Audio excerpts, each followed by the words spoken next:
शांति। स्वागत है आप सभी का हमारे चैनल पावर लाइन अकेडमी में। और आज हम शुरू करने जा रहे हैं क्लास 9 का मैथ्स का very first chapter number system, संख्या पद्धति।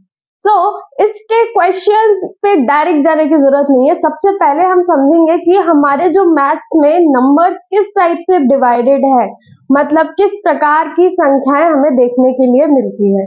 तो यहाँ पर मैंने नंबर सिस्टम को दो हिस्सों में डिवाइड किया है। पहला है रैशनल नंबर्स और दूसरा है इररैशनल नंबर्स। रैशनल नंबर्स को हिंदी में कहा जाता है परिमेय संख्या। रैशनल नंबर्स को क्या कहा जाता है? परिमेय संख्या। और इररैशनल नंबर को कहा जाता है अपरिमेय संख्या।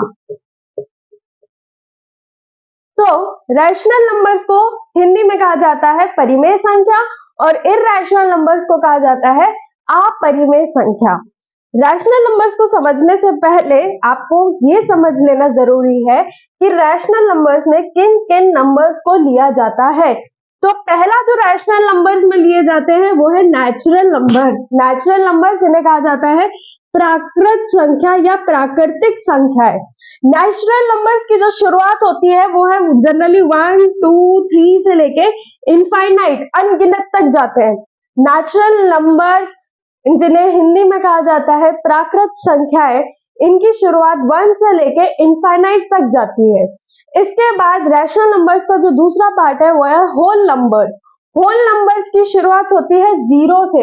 हिंदी में इन्हें कहा जाता है पूर्ण संख्याएं। पूर्ण संख्याएं। तो होल नंबर्स की शुरुआत कहां से होती है? 0 से लेके 0, 1, 2, 3 से लेके अनगिनत इनफाइनाइट चली जाती है। तो नेचुरल नंबर्स 1 से शुरू होते हैं और होल नंबर्स मतलब पूर्ण संख्याएं 0 से शुरू होती है। नेक्स्ट आ जाते हैं हम इंटीजर्स पे। इंटीजर्स को हिंदी में कहा जाता है पूर्णांक। इंटीजर्स को क्या कहा जाता है?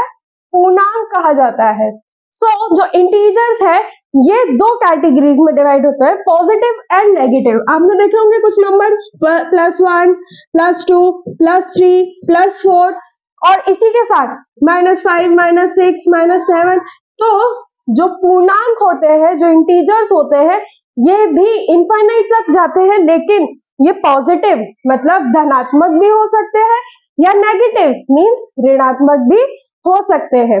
इसके बाद नेक्स्ट आता है फ्रैक्शंस एंड डेसिमल्स। फ्रैक्शंस वो नंबर होते हैं जिन्हें आप अपॉन के फॉर्म में लिखते हो, अंश और हर, न्यूमरेटर और डिनोमिनेटर्स के फॉर्म में लिखते हो। जैसे 5/6, 3/2, ये क्या है? फ्रैक्शंस है।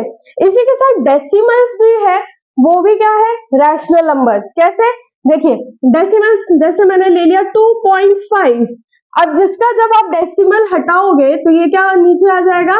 10। क्या आप इसको ऐसे लिख सकते हो? 5/2। ये भी क्या बन गया? एक फ्रैक्शंस। तो रैशनल नंबर में इंक्लूड होते हैं नेचुरल नंबर्स जो 1 से लेके इनफाइनाइट तक जाते हैं, होल नंबर्स जो 0 से लेके इनफाइनाइट तक जाते हैं, और इंटीजर्स जो प्लस या माइनस, नेगेटिव या पॉजिटिव दोनों टाइप्स के नंबर्स को इंक्लूड करते हैं। और फ्रैक्शंस और डेसिमल्स भी रैशनल नंबर का ही पार्ट है। तो रैशनल नंबर्स क्या होते हैं बेसिकली? अब हम इस पे बात कर लेते हैं कि परिमेय संख्या क्या होती है। तो परिमेय संख्या वो नंबर्स होते हैं जिन्हें P/Q के फॉर्म में लिखा जा सकता है। P/Q मतलब एक फ्रैक्शन के फॉर्म में लिखा जा सकता है जिसमें Q 0 के बराबर ना हो, जिसमें Q 0 के बराबर ना हो। जैसे सभी नेचुरल नंबर्स लाइक 5/100, 3/2, ये भी क्या है? आपके रैशनल नंबर्स है। डेसिमल्स में लिखी गई संख्या भी क्या है? रैशनल नंबर्स है। होल नंबर्स जैसे -3/2, -10/2, ये भी क्या है? Rational numbers. बस एक चीज याद रखनी है, रैशनल नंबर्स में ये जो Q है, हर या डिनोमिनेटर कभी भी 0 नहीं हो सकता। डिनोमिनेटर कभी 0 होगा तो वो रैशनल नंबर नहीं होंगे। इसी के बाद हम डिस्कस कर लेते हैं इररैशनल नंबर्स के बारे में, जिसे अपरिमेय संख्या कहा जाता है। रैशनल नंबर जो वो नंबर है जिन्हें P/Q के फॉर्म में लिखा जा सकता है और जिसमें जो डिनोमिनेटर है मतलब क्यू की जगह पे जो नंबर है वो कभी जीरो नहीं हो सकता। और यहीं पर हम बात करते हैं रैशनल नंबर्स के बारे में, इररैशनल नंबर्स के बारे में। तो इररैशनल नंबर्स, अपरिमेय संख्या, वो संख्याएं होती हैं जिन्हें p बाय क्यू के फॉर्म में नहीं लिखा जा सकता, मतलब उन्हें p बाय क्यू अपॉन के फॉर्म में बिल्कुल नहीं लिखा जा सकता। एग्जाम्पल के लिए √2, √5, √7, इनको कभी भी p बाय क्यू के फॉर्म में नहीं लिख सकते। क्यों? क्योंकि इनके रूट्स की कोई वैल्यू ही नहीं है, इनसे कोई भी ऐसा नंबर निकल कर नहीं आ रहा जिसको हम p बाय क्यू के फॉर्म में लिख सकते हैं। सो इररेशनल नंबर्स वो नंबर्स कहलाएंगे जिनको कभी भी p बाय क्यू के फॉर्म में नहीं लिखा जा सकता। एग्जाम्पल के लिए जैसे हमने ले लिया √25। अब आप सभी को पता है कि √25 का स्क्वायर रूट है 5। तो क्या 5 एक रैशनल नंबर है? बिल्कुल है, क्योंकि हमने पहले भी पढ़ा है छोटी क्लासों में कि जिन न्यूमरेटर्स में डिनोमिनेटर नहीं होता उनके डिनोमिनेटर को हम मान लेते हैं 1। अब यहाँ पर 5 का डिनोमिनेटर है 1 जो कि q की प्लेस पर है, 5 p की प्लेस पर है और 1 q की प्लेस पे है। तो क्या q 0 के बराबर है? नहीं, 0 से ज्यादा है। तो ये भी क्या हुआ? एक रैशनल नंबर हुआ। चलिए अब हम इसे नंबर्स के थ्रू समझते हैं। तो देख लेते हैं हमारे रैशनल और इररैशनल नंबर्स के बीच में डिफरेंस। यहाँ पर आपको मैंने कुछ एग्जांपल्स के थ्रू कुछ नंबर्स दिए हैं जिससे आप ये पता लगाएंगे कि कौन सा नंबर रैशनल मतलब परिमेय है और कौन सा नंबर इररैशनल मींस अपरिमेय है। सो रैशनल नंबर्स मैंने आपको पहले भी बताए थे, वो नंबर्स होते हैं जिन्हें p अपॉन q के फॉर्म में लिखा जा सकता है जिसमें q 0 के बराबर ना हो। तो ये चीज आप ध्यान में रखेंगे। पहला क्वेश्चन है हमारा 5। अब क्या आप 5 को p बाय q के फॉर्म में लिख सकते हैं?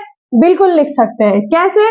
तो जैसे यहाँ पर आपके पास है 5, हमने पहले छोटी क्लासेस में सीखा है जिन नंबर्स के नीचे कोई भी फ्रैक्शन नहीं होता है उसे फ्रैक्शन बनाने के लिए हम उसके अपॉन में 1 लगाते हैं। अब ये नंबर एक फ्रैक्शन बन चुका है। डिनोमिनेटर में 1 लगाने से इस नंबर में कोई भी फर्क नहीं आने वाला है। यहाँ पर 1 लगाओ या ना लगाओ एक ही बात है, सिमिलर है। लेकिन जो कि हमें इसे रैशनल नंबर प्रूफ करना है तो हम इसे फ्रैक्शन के फॉर्म में लिख लेते हैं। तो ये एक फ्रैक्शन बन जाएगा 5/1। तो क्या ये p बाय क्यू के फॉर्म में है? हाँ बिल्कुल, ये p बाय क्यू के फॉर्म में भी है। अब q की प्लेस पर आ रहा है 1। क्या q 0 के बराबर है? नहीं, ये 0 के बराबर नहीं है, ये 1 है। तो 5 इज अ रैशनल नंबर। 5 क्या है? 5 रैशनल नंबर है, मतलब परिमेय संख्या है। चलिए नेक्स्ट हम देखते हैं 3.5 जो कि एक डेसिमल है। सो 3.5 को हम क्या इस तरीके से लिख सकते हैं? अगर डेसिमल आता है तो 35/10 जी बिल्कुल लिख सकते हैं। 3.5 में पॉइंट जैसे हटाएंगे डिनोमिनेटर में 10 आ जाएगा। इसको हम थोड़ा शॉर्ट कर लेते हैं, 5 के टेबल से काट लेते हैं दोनों को। तो 5 से 35 गया 7 टाइम्स में और 10 गया 2 टाइम्स में। ये एक फ्रैक्शन बनकर आ गया 7/2। क्या ये p बाय क्यू के फॉर्म में है? यस, ये भी p बाय क्यू के फॉर्म में है और q की प्लेस पे क्या है? 2 है और 2 0 के बराबर नहीं है। तो ये भी एक रैशनल नंबर मतलब कि परिमेय संख्या बन जाती है। नेक्स्ट आता है √5। √5 की अगर आप बात करेंगे तो यहाँ पर इसकी वैल्यू 2. बहुत लंबी एक इनफाइनाइट नंबर आ जाएगा जिसका कोई एंड नहीं है। ये एक रिवर्सिबल नंबर है, मतलब बार बार इसके डेसिमल के आगे नंबर्स आते ही जाएंगे। इसके डेसिमल के आगे जब नंबर आते जाएंगे तो उसका एग्जैक्ट आप कभी भी फ्रैक्शन फॉर्म लिख ही नहीं पाओगे। इसीलिए ये एक इररैशनल नंबर है, ये एक अपरिमेय संख्या है क्योंकि आप इसे p बाय क्यू के फॉर्म में नहीं लिख सकते हैं। ये एक इररैशनल नंबर है। नेक्स्ट आ जाते हैं -6/4। अब यहाँ पर प्लस माइनस वाले जितने भी नंबर्स है जिन्हें हम पूर्णांक बोलते हैं, इंग्लिश में से इंटीजर्स कहा जाता है। तो इंटीजर्स भी क्या है? रैशनल नंबर्स है। यहाँ पर जो इंटीजर लिखी गई है वो है -6/4। इसको शॉर्ट करके आप 2 के टेबल से काट के लिख सकते हैं -3/2। ये किसका शॉर्ट फॉर्म है? ठीक, सिंपलेस्ट फॉर्म कहा जा सकता है। तो यहाँ पर -3/2 भी एक p/q के फॉर्म में है, यस है, और यहाँ पर q की प्लेस पे क्या है 2 which is not equals to 0, तो ये भी क्या है रैशनल नंबर है, क्योंकि रैशनल नंबर में आपको दो प्रॉपर्टीज फॉलो करनी है, p/q के फॉर्म में होना चाहिए और q 0 के बराबर नहीं होना चाहिए, मतलब q 0 नहीं होना चाहिए। यहाँ पर देख लीजिए, आपको इजीली समझ आ जाएगा कि ये p/q के फॉर्म में तो है, लेकिन जीरो क्या है q की प्लेस पे है, जो कि नहीं होना चाहिए था, इसीलिए ये क्या है इरैशनल नंबर्स है। सो ये था हमारा इस चैप्टर का इंट्रोडक्शन। आई होप आपको ये समझ में आया होगा कि रैशनल नंबर्स क्या होते हैं, इरैशनल नंबर्स क्या होते हैं। एक चीज और याद रखना, नंबर सिस्टम में सभी प्रकार के नंबर्स रैशनल हो या इरैशनल हो, वो सभी रियल नंबर्स है। ओके, आई होप आपको ये वीडियो पसंद आया होगा। इसके नेक्स्ट वीडियो में हम इस चैप्टर की एक्सरसाइज के बारे में डिस्कस करेंगे और क्वेश्चन सॉल्व करेंगे। तब तक के लिए थैंक यू। परम शांति।